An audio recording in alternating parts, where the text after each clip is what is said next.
사이좋은 다섯 친구.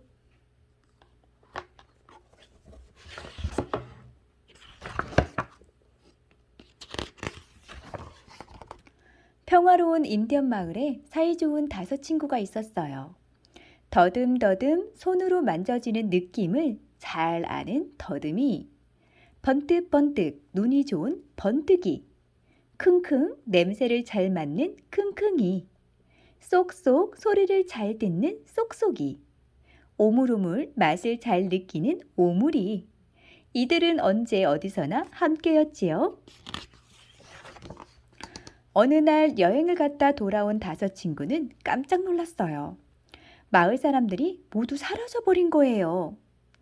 사람들이 모두 어디로 간 거지? 심술쟁이 괴물에게 모두 잡혀갔어요. 한 꼬마가 집에서 나오며 말했어요. 그 꼬마는 꼭꼭 숨어 있어서 잡혀가지 않았지요. 예전에도 이런 일이 있었다고 들은 적이 있어. 쏙쏙이가 말했어요. 다섯 친구는 마을 사람들이 걱정되었어요.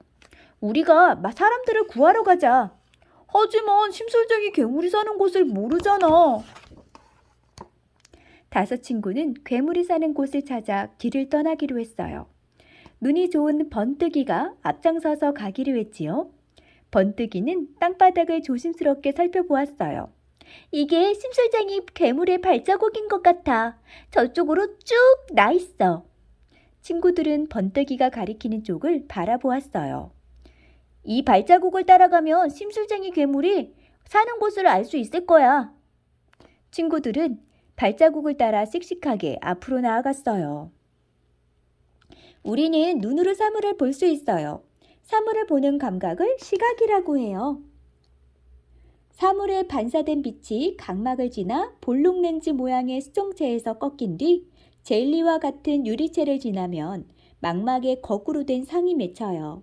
이것이 시신경을 통해 뇌로 전달되면 보고 있는 사물이 무엇인지 알 수 있답니다. 그런데 한참을 앞장서 가던 번뜩이가 갑자기 멈춰섰어요. 더 이상 발자국이 없어. 게다가 갈림길이 나왔어. 어디로 가야 하지? 다섯 친구는 고민하기 시작했어요. 번뜩이가 큰 눈을 번뜩이며 주위를 휘휘 둘러보아도 심술쟁이 괴물의 발자국은 보이지 않았어요. 그때였어요.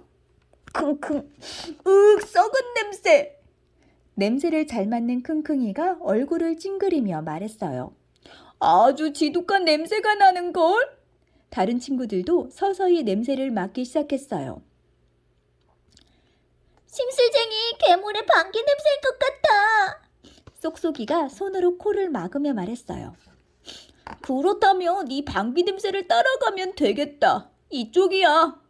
킁킁이는 냄새를 맡으며 앞장서 갔어요. 코는 숨을 쉬거나 냄새 맡는 일을 해요. 냄새를 맡는 감각을 후각이라고 하지요. 냄새는 공기 중에 떠다니는 작은 알갱이로 되어 있어요. 이 알갱이들은 아주 작기 때문에 눈으로는 볼 수 없지요. 작은 알갱이가 코로 들어와 코 속에 있는 냄새 맡는 부분인 후신경을 자극하면 이것이 신경을 통해 뇌로 전달되어 어떤 냄새인지 알 수 있답니다. 코는 5가지 감각 중에 가장 예민하지만 가장 빨리 피로해지는 기관이기도 해요. 방귀는 정말로 심술쟁이 괴물이 낀 것이었어요. 집에 먹을 것이 없었던 심술쟁이 괴물은 오래되고 상한 음식을 먹고 썩은 물을 마셨어요. 그러고는 마을 사람들을 잡아서 집으로 돌아가는 길에 뿡! 방귀를 뀌고 말았어요. 그 냄새가 다섯 친구가 있는 곳까지 풍겨왔던 것이지요. 우와, 냄새가 엄청 독했나 봐요. 그런데 심술쟁이 괴물의 방귀 냄새를 따라가던 다섯 친구 앞에 넓은 강이 나타났어요. 더 이상 냄새가 나지 않아. 킁킁이가 아무리 킁킁거리며 냄새를 맡으려 해도 냄새가 나지 않았어요. 이제 어디로 가야 하지? 다섯 친구는 강 옆에서 머뭇거렸어요. 쉿! 조용히 해봐. 무슨 소리가 들리지 않니? 소리를 잘 듣는 쏙쏙이가 귀에 손을 모으며 말했어요. 무슨 소리? 물 흐르는 소리와 새소리밖에 들리지 않는걸. 아니야. 누군가 나 좀 도와줘! 라고 외치고 있어. 쏙쏙이는 소리가 나는 쪽으로 걸어갔어요. 나도 들리는 것 같아. 쏙쏙이 뒤를 따라가자 다른 친구들에게도 소리가 들리기 시작했어요. 귀로 소리를 들을 수 있어요. 소리를 듣는 감각을 청각이라고 하지요. 손을 오므려 귓바퀴에 대면 소리를 더 잘 들을 수 있어요. 소리가 귀 속으로 들어가 고막을 떨리게 하면 작은 뼈로 이루어진 청소골도 떨려요. 그것이 달팽이관으로 전해져 청신경을 통해 뇌로 전달되지요. 그러면 뇌는 지금 듣고 있는 소리가 무엇인지 알 수 있답니다. 한참을 가다 보니 숲속에 유리병이 하나 놓여 있었어요. 나 좀 도와줘. 나를 도와주면 나도 너희들을 도와줄게. 유리병 속에 있는 작은 요정이 애원하며 말했어요. 널 도와주고 싶지만 우리는 바빠. 괴물에게 잡혀간 마을 사람들을 구하러 가야 해. 괴물? 심술쟁이 괴물 말이야? 그 괴물의 집이라면 내가 알고 있어. 나를 구해주면 알려줄게. 사실 작은 요정은 심술쟁이 괴물의 요리사였어요. 하지만 심술쟁이 괴물은 음식이 맛없다며 매일 화를 냈어요. 그러다가 유리병 속에 작은 요정을 가두어 숲속에 버린 것이었지요. 어떻게 하면 도울 수 있지? 다섯 친구가 물었어요. 숲속에 있는 열매 중에서 단맛이 나는 열매를 병 속에 넣어줘. 그러면 내가 밖으로 나갈 수 있어. 작은 요정이 눈물을 글썽이며 말했어요.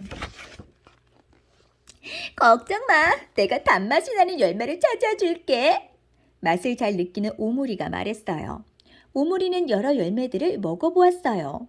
빨간색 열매를 오물오물. 아이씨여. 파란색 열매를 오물오물. 이건 너무 써. 노란색 열매를 오물오물. 달다 달아 찾았어. 오므리는 노란색 열매를 들고 작은 요정에게 달려갔어요. 그러고는 열매를 유리병 속에 쏙 넣었지요. 혀는 맛보는 일을 해요. 맛을 느끼는 감각을 미각이라고 하지요. 혀에는 오돌도돌한 아주 작은 돌기가 돋아 있어요. 돌기 안에는 미뢰가 있어요. 미뢰에는 맛을 느끼는 미세포가 있지요. 미세포로 전달된 맛이 신경을 통해 뇌로 전달되면 지금 먹고 있는 음식이 무슨 맛인지 알 수 있답니다. 펑! 유리병이 사라지면서 작은 요정이 밖으로 나왔어요. 고마워. 약속대로 심술쟁이 괴물의 집을 알려줄게. 저쪽 바위 옆 동굴이야. 그리고 한 가지 더. 동굴 앞에 있는 큰 항아리 속에 여러 개의 공이 있어. 그 중에서 뜨거운 물이 들어있는 공들을 골라 가져가서 괴물에게 던져. 작은 요정이 동굴을 가리키며 말했어요. 고마워. 이제 마을 사람들을 구할 수 있게 되었어. 다섯 친구는 작은 요정이 알려준 동굴 쪽으로 갔어요. 여기에 항아리가 있다. 그런데 어떤 공 속에 뜨거운 물이 들어있는 거지? 번뜩이가 고개를 가웃거리며 말했어요. 아, 맞네. 여기에 항아리가 있다. 그런데 어떤 공 속에 뜨거운 물이 들어있는 거지? 번뜩이가 고개를 가웃거리며 말했어요. 내가 만져볼게. 손으로 만져보고 느낌을 잘 아는 더듬이가 말했어요. 더듬이는 초록색 공을 만져보았어요. 아, 차가워. 이건 차가운 물이야. 이번에는 보라색 공을 만져보았지요. 아, 뜨거워. 이게 뜨거운 물이야. 아, 이것도 뜨거운 물이 들어있다. 더듬이는 뜨거운 물이 담긴 공들을 골라 친구들과 나누어 가졌어요. 우리 몸을 감싸고 있는 것은 피부예요. 피부에서 느껴지는 감각을 촉각이라고 하지요. 피부 전체에는 뜨겁고 차갑고 아픈 것 등을 느끼는 감각섬이 퍼져 있어요. 그 감각섬을 통해 피부에 닿는 느낌이 뜨거운지, 차가운지, 아픈지 등을 알 수 있지요. 이것이 신경을 통해 뇌로 전달되면 지금 만지고 있는 것이 무엇인지 알 수 있답니다. 다섯 친구는 조심스레 동굴 안으로 들어갔어요. 여기가 심술쟁이 괴물의 집인 것 같아. 아니, 너희들이 어떻게 여길 왔니? 여기는 위험하니 얼른 나가렴. 추장님이 깜짝 놀라며 말했어요. 모두 함께 나가야지요. 조금만 기다리세요. 다섯 친구는 꽁꽁 묶여있는 마을 사람들을 풀어주기 시작했어요. 그때 쿵쿵쿵 소리가 들리더니 심술쟁이 괴물이 들어왔어요. 겁도 없이 내 집에 들어오다니 모두 잡아먹었겠다. 심술쟁이 괴물이 다섯 친구를 잡으려고 큰 손을 뻗었어요.